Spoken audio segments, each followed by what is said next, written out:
What do you mean by not all revenue is good revenue? If I have a service that I sell for $1,000 and I make $100 profit, okay, and I spend 5 hours doing that, I'm working at, a pretty shitty rate at that point. It's revenue, but it's not necessarily good revenue. As someone that recently only started on Upwork, what were some challenges you faced initially? When you first start on Upwork, you don't have any credibility. From a client's perspective on Upwork, I have no idea, right? Because I've earned under $2,000. I've completed 2 jobs for the value of $600. There's no proof there. I think when you first start on Upwork, you got to build up that social proof, right? Like with any business, you end up compromising on what you really want to get paid. Did you ever think about giving up on Upwork as a lead gen platform in general? I think I did. I parked it for 9 months. There's either 2 ways. I can either use something that you guys offer, or B, I can just hire a virtual assistant to write proposals for me manually. What's one piece of advice that you would give to people just getting started on Upwork? Yeah, don't be greedy. You have to keep in mind you are trying to please an algorithm as much as you are trying to please potential customers on the platform, right? You just have to kind of be willing to earn less than what you normally would, and compromise your margins initially. What effect has GigRadar had on your overall Upwork lead generation efforts? I mean, it's pretty much entirely responsible for how we get work now, right? Would you ever consider going back to manual lead gen after setting up GigRadar? No, I wouldn't. Yeah, there's no reason. Yeah, it pays for itself, right? It really does. And what would you say to marketers that are considering using GigRadar for Upwork lead gen? Yeah, email marketers don't do it because I need all the leads. Welcome everybody to episode 8 of GigRadar Success Stories. Today we have with us Gavin Hewitson from Inbox, an email marketing company. Gavin, what's going on? Nice to see you again, my friend. Doing well. Fantastic. So Gavin has been using GigRadar for a little bit now, and he's had some amazing results. And we wanted to get on a call with him and have him share a little bit more about his experience with Upwork and GigRadar in general. So regarding the actual format of the call, again, we're just going to have a bunch of questions. Gavin's going to, spit from the heart, and it should be a fun conversation. Gavin, what got you interested in Upwork in the first place? I run an email and SMS marketing agency, and with the agency, we're kind of looking for a few different ways that we can get traffic into the business while putting forth as little effort as possible, but doing it with the most reach as possible as well. So with the agency, we have a bunch of different lead generation tactics. We use Twitter, LinkedIn, YouTube. SEO is another one. We have a newsletter. We were doing Fiverr previously, and we actually still are. But we wanted to figure out a way that we could really kind of get access to Upwork, because from what we understood and what I understood prior, we had pretty good success with Fiverr. I think to date, we've, on the platform generated about $10,000 in revenue on Fiverr, which has been great, but it's been over a 1.5 year period. So it's a really, really slow churn. And there's really not much of a systemized way of getting reach. It's kind of what traffic Fiverr brings you is kind of what you get. But I knew that on Upwork, there were clients that were willing to spend more money, right? And they were more serious. Fiverr, obviously it started off as a platform where you could buy gigs and services for $5, right? So that's going to attract a certain type of person. And that's totally fine. There's 100% a place for that. And we actually do good business on Fiverr. We've gotten some really good clients, some big clients off of there. So it's not to diminish that by any means. But with Upwork, it's just easier to do things at scale, right? And so I knew that getting onto Upwork and getting onto a platform like that, we'd be able to open up another stream of revenue, and do so in a way that would be good revenue, right? Because not all revenue is good.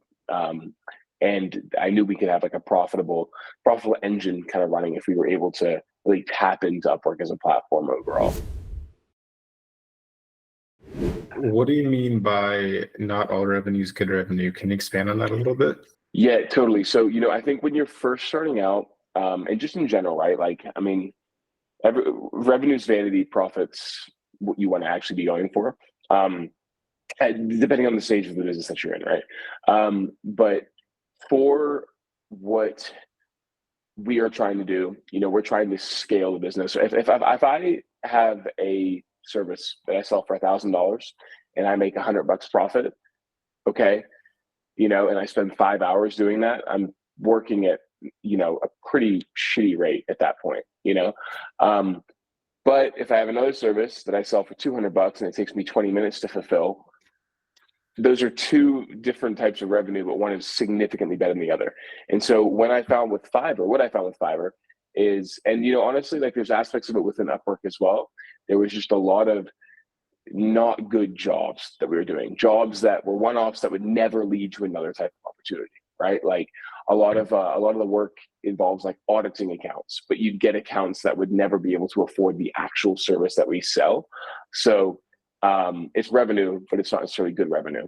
And it's revenue that we had to work for that took me away from other jobs that normally I'd be willing to compromise my time and make $10 an hour if it means that down the line we're going to get a retainer that equals, a $4,000 or $5,000 a month retainer. Cool. I'm totally fine with compromising my hourly rate for that. But, with Fiverr, there just really wasn't that much of an opportunity for those types of pieces of work. And at Upwork, there was more. So yeah, you're basically saying that good revenue is when you have a sustainable and growing, basically profit per hour or profit per minute. And, that larger that number is overall, obviously, the better. You've only gotten started on Upwork like relatively recently, right? You haven't been on the platform for the last 5 or 6 years and have years of experience. So, and Upwork is quite a competitive platform, especially in 2024 with more people getting on. So as someone that recently only started on Upwork, what were some challenges you faced initially? So, I got my profile set up a year ago, and my space, like email and SMS marketing for e-commerce brands, is like one of the most competitive spaces, I think, on Upwork, right? Like everyone and their mom runs an email marketing agency, which unfortunately causes people to not really know how to deliver the service, and it just kind of gives us all a bad name. But I set up my account about a year ago, and after really like a month of just manually applying for jobs and the tediousness of just having to go through because when you first start on Upwork, you don't have any like credibility, right? You can upload case studies, sure. And like I've been doing email marketing for like the last 5 years, so I know what I'm doing when it comes to this space. But from a client's perspective on Upwork, I have no idea, right? Because I've earned under $2,000. I've completed 2 jobs for the value of like $600. It's there's no proof there.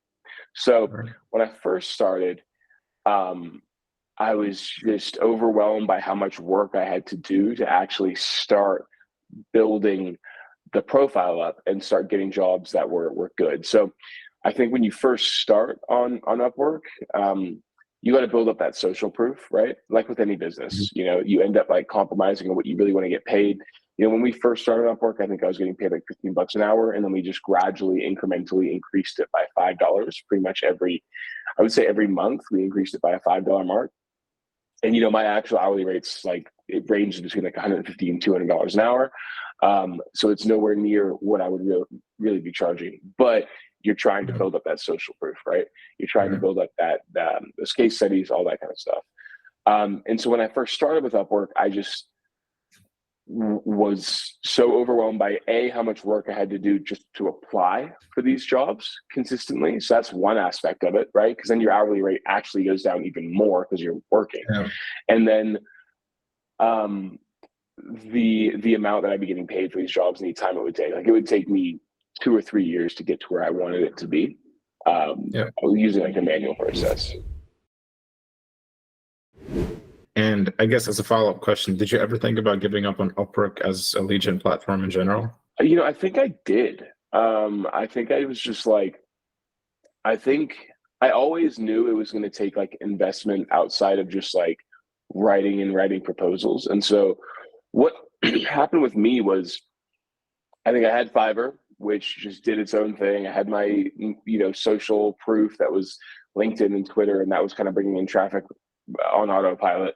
And I set up my Upwork profile thinking that people would reach out to me and message me, but they never did. And so I think I always, knew that it would be like a lucrative avenue for the business, but I just wasn't willing to put in the work that was required at that time. So I think I parked it for like 9 months. I just didn't do anything with it. I just let it sit.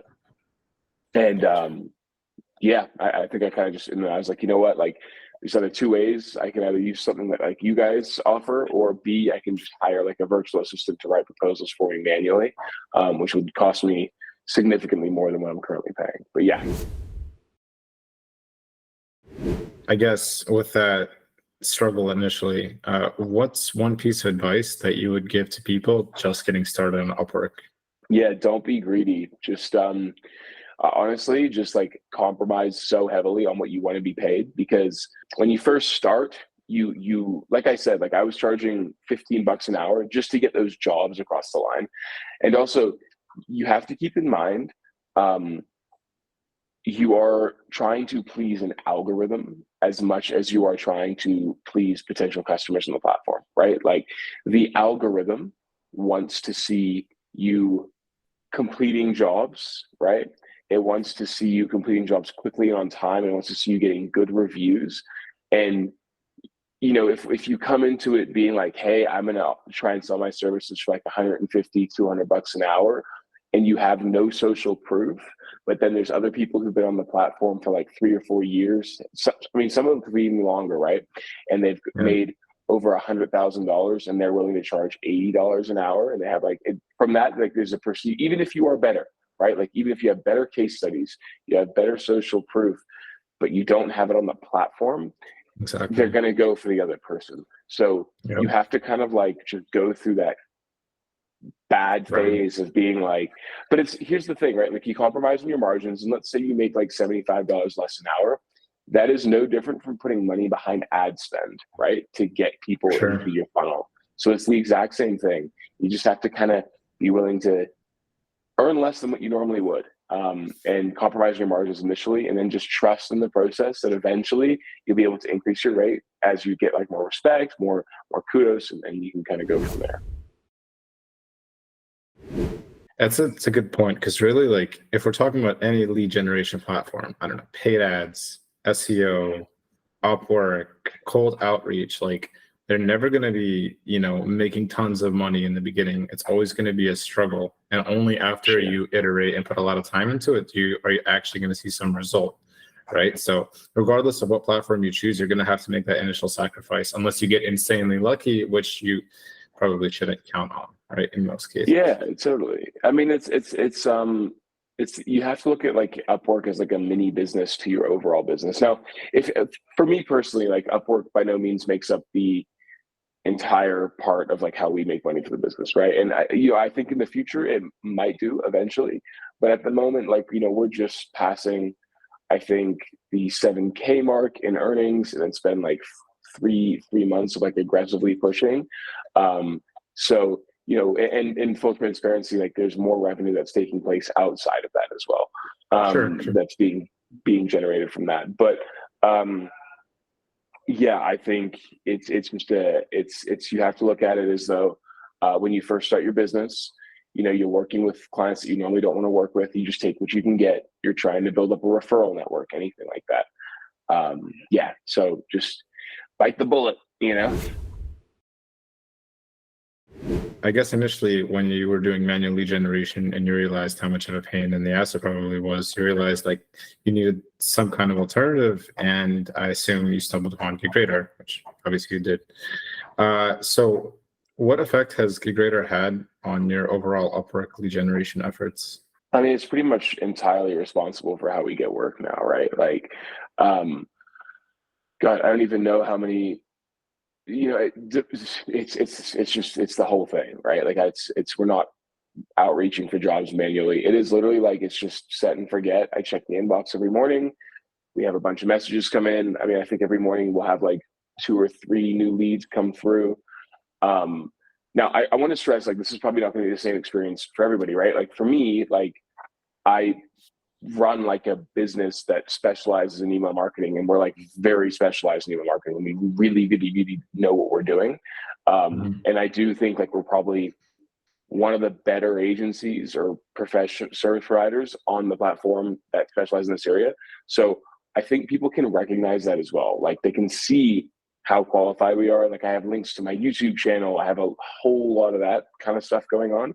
And so when they see like, oh, this guy's bidding for $25 an hour, I'd say like 30% of the calls are aware of the strategy that we're doing. So like, yep, Gavin, we know that you're really underselling your services, and we can tell because you're just new to Upwork and you're trying to develop your profile. So we know it's a steal. So I think our current strategy is pretty dialed in.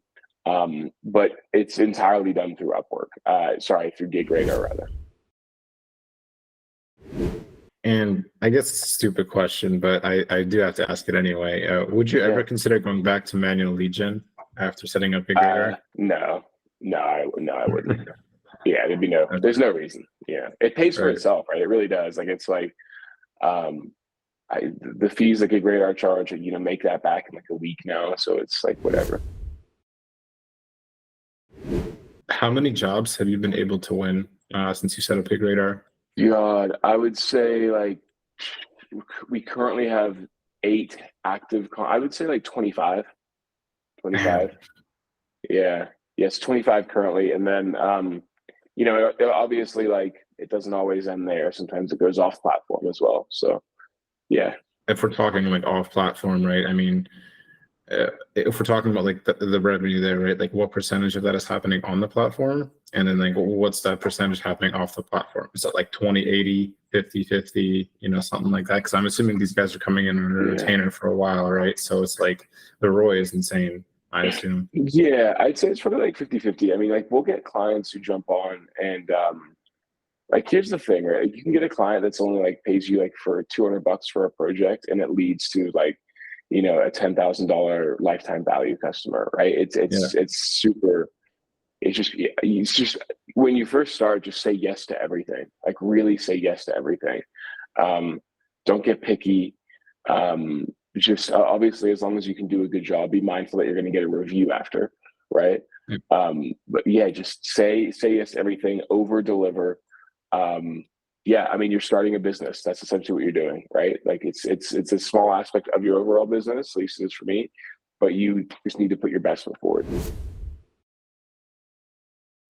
And what would you say to marketers that are considering using GigRadar for Upwork lead gen? Yeah, I mean, do it. Are you saying like other marketers like myself, or people selling GigRadar as a marketing tool? I mean, like email marketers, just regular marketers, performance marketers, SEO, etc. Yeah, email marketers don't do it because I need all the leads.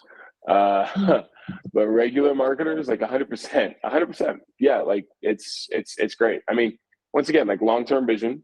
You get started. I'd probably start now sooner than later because I feel like it's gonna more and more people are gonna be entering the space with how easy it is. So Sure. do it while you can. Yeah, I mean, I just do it. I mean, it's been working super well for me. I mean, trial it for 3 months and you're good to go. And when you're getting these leads right in your inbox every day, and you're deciding who you want to work with, who you start contracts with, etc., what would you say are some of your best practices for communicating with such leads on Upwork? It's just pace, right? Like for me, like I always like clients want like 3 things, right? They want results, they want results with little effort, and they want results quickly. So like for me personally, like I'm in the inbox all the time, checking things, making sure everything's very, very clear, over deliver communication. I think I try and take a call with people before, if it's like a chunky piece of work where it's like a little bit nuanced to it, I'll try and get on a call. There's been like 1 or 2 people who I just don't want to work with, right? Like I'm like, you know what? Like I can already tell this is going to be a good fit. I'm really mindful of like what of managing expectations, right? Like it's your profile will tank if you get like negative reviews or you get it's the biggest thing. So like just be like when I say yes to everything, yes, but just make sure you say yes to everything that you think you can do a good job for, right? And Sure. Unfortunately with Upwork, it's always going to side with the person spending money. And outside of people buying connects to apply for jobs, that's not you. So you need to be aware that like, even if you're right, they're gonna go to the side of the person spending money, which is the client. So just make sure that people that you deal with, you have like very clear, easy communication with, and just make sure that you can actually deliver the service that they want, right? And even if you're like kind of vague about whether or not, just like make sure you're aware that you can figure out how to do it or do everything that you can to solve it. You know. And one more question I did want to ask. So Upwork Yeah. is this kind of platform where kind of the more specialized and the more niche down you are in something very specific, the more valuable you are on the platform. Like, so for example, if you're a marketer that does, I don't know, social media and SEO and paid ads and link building and, whatever else, that's not necessarily going to lead to you getting like the types of clients. Whereas with you guys, you're like solely focused on email marketing, and that is like your thing, right? Like you have an insane specialization in just email marketing. So I guess the question would be, in your experience, how important is it niching down to like something extremely specific, like, email marketing, or even something within email marketing, for example, specific tool like Klaviyo? When you have like the super niche down specialization, how much easier does it make, communicating with clients, writing proposals, and just the entire overall process? Yeah, I think this is almost like a larger business related question, right? Because Sure. I think a lot of business owners realize that like somebody who says they can do everything is probably going to be somebody who can do everything at like a 6 out of 10 rather than Sure. a 10 out of 10. I think it is really important to niche down, to specialize, really like laser in. And what that does, yeah, you can command higher prices with more specialization. Um, you know, I wish I could say like email marketing, it is specialized in the marketing field, but there are so many people who offer the service, and unfortunately, the reason it is because it's so easy to get to like 70% out of 100 quality, like be good. Like I know how to use the system, I kind of know how to set up a flow, and here's a rough idea of how to design a template.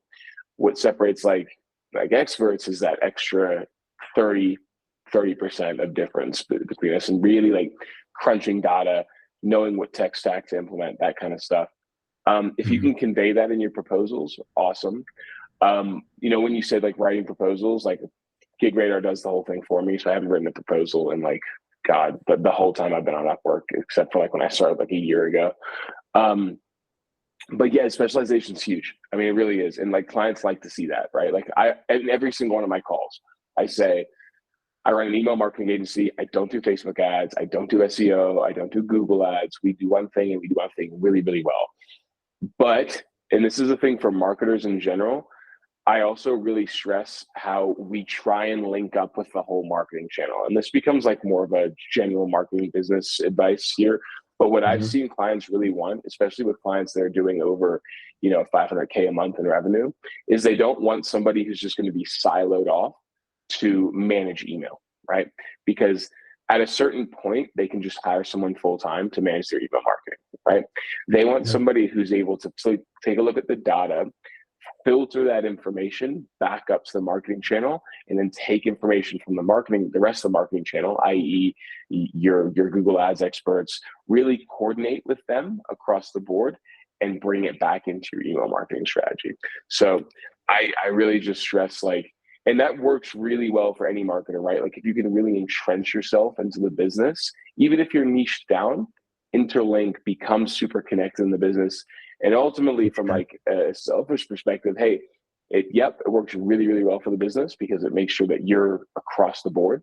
But it makes it really hard to get rid of you because you're just in there, right? You know as much. It takes a really long time to like upskill somebody to the same level that you are. So just become essential to the company, right? That's kind of what niching down can do and integrating up the line does. The old land and expand strategy. So get your foot in the door Yeah. through one specialized skill, and then Yeah. show the rest of your stack of skills, and just become, as you mentioned yourself, like a non-replaceable, non-disposable part of the business's operations, and you'll never have to worry about money for the rest of your life. So Yeah. yeah, Yeah. The only difficulty is trying to do that at scale, right? Like it's, yeah, unless usually, like, I see most people who can do that, like, usually handle 5 clients at most, but they make up for it with their retainers. They charge a very high fee on top of that. So yeah. Yeah, I mean, at some point, the time in the day runs out. So you just, you got to find those clients that either bring you the most money, or those that, you enjoy working with the most, or those that you can have the most impact on, right? So you gotta make that sacrifice eventually, because you only have so much capacity per day, per week, per year, etc. Yeah. Thank you, Gavin. This has been a wonderful conversation. I believe that all of our users will find a lot of value from it in terms of Upwork and in terms of just general business advice. So yeah, man, thank you again for your time. Maybe you want to have some closing words for our audience. Yeah, I mean, guys, use the software. It's been great for me. I really want to stress as well, just at the start, don't be greedy. Just take what you can get and then build up the profile. And just keep in mind, you're speaking to like 2 groups when you're using Upwork. You're speaking to clients, but you're also speaking to the algorithm. So just play with those 2 things in mind. And yeah, I mean, use it. It's been super good for me. I mean, like I said, I think in total we've cleared well over 12 to 13 K in revenue in the last 4-5 months. And it's only going to be increasing exponentially because we're building up that profile, right? And we're becoming more attractive. So yeah, 100% do it. Brilliant. Thank you, Gavin. Thanks, guys, for watching, and we'll see you all in the next episode. So yeah.